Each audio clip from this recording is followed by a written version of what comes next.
In New York here, I want to update our viewers now on what is going on. I want to welcome our viewers in the United States and watching around the world, watching CNN International and also other networks.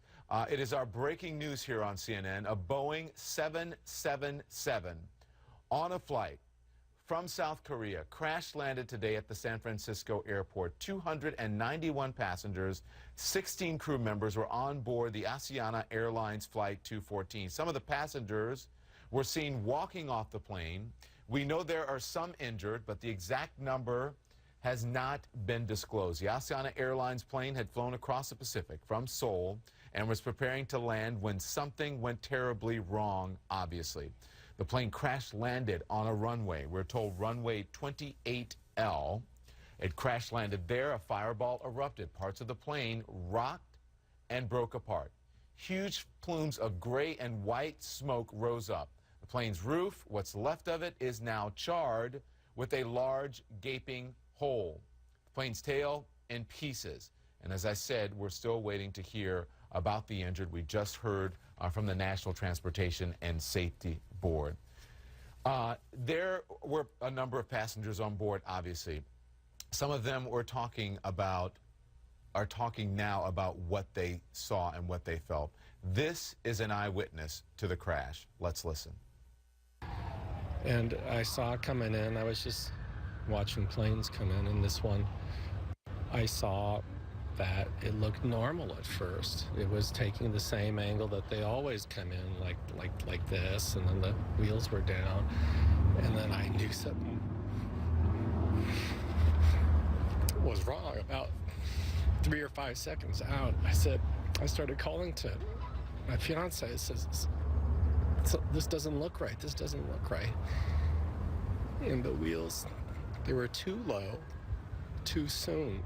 So if this is the runway, it came in like this. And I was just watching the wheels, and it just hit like that, and the whole thing just collapsed immediately.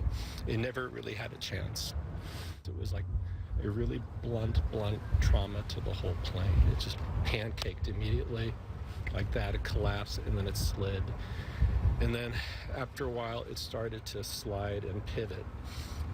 I guess it was counterclockwise. And then the wings caught on the tarmac there, and then they flew off, and just about then, the whole inside of the cabin went orange. And I went, oh. All right, that was an eyewitness. I want to bring in now Dr. Todd Curtis, who's an aviation expert and also the founder of airsafe.com, which has been in existence for how long? Since 1996. As you're listening, you sat here and you heard the NTSB press conference That's with correct. me, and you also heard from the eyewitnesses to this.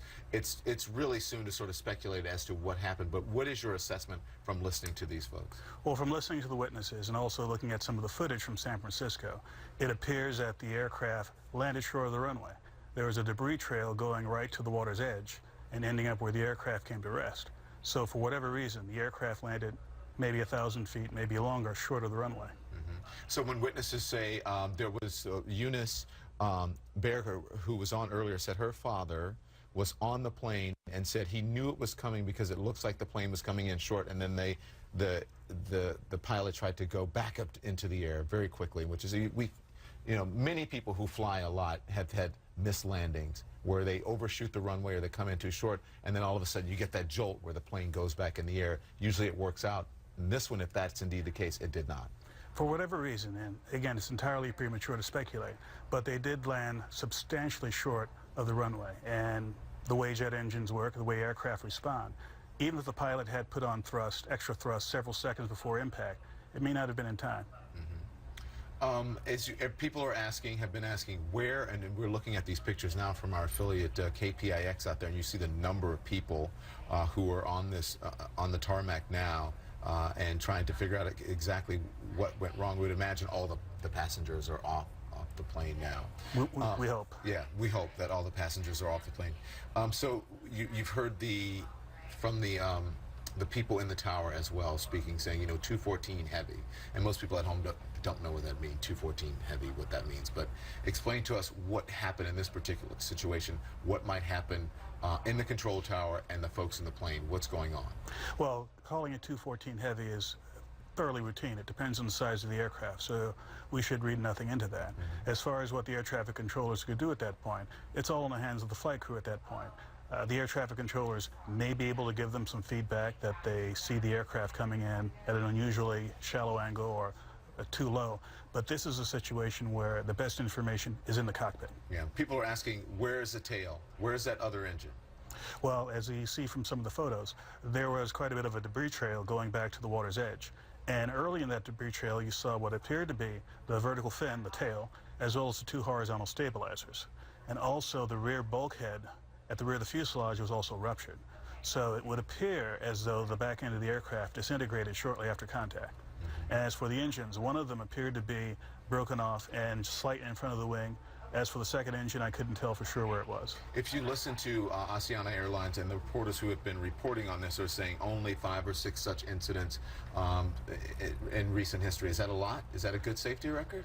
Well, 0 is a great safety record, but in the case of the 777, there was one very prominent incident that's somewhat similar to this. In early 2008, a British Airways 777 landed short of the runway in Heathrow.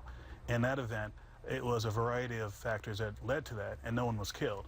But it's entirely premature to say whether this has anything directly related to that event or to any other past accidents. Okay. It will take time. Okay. I'm also getting in, pardon me while I read this, out of the 291 passengers on board the flight 214, 61 of them, I'm being told, were Americans. 77 of the passengers South Korean, 114 are Chinese, and 1 is Japanese. Again, we also have a statement from San Francisco General Hospital that I'm going to read to you right now. It is from the Hospital and Trauma Center there. They said, as of 2 p.m., SFGH, San Francisco General Hospital, has received 6 female and 4 male patients for a total of 10 patients from the Asiana Airlines incident. There are 8 adults and 2 children.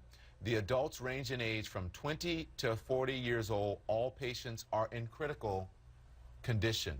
In order to increase the capacity for more patients, we are expected to be transported to SFGH. Tents have been set up outside the hospital emergency department to accommodate both walk-in emergency patients and to care for additional patients from the crash whose injuries may not require trauma-level care. San Francisco General Hospital is the only trauma center in San Francisco, and at this time, the number of additional patients from the airline incident is unknown. This is still unfolding.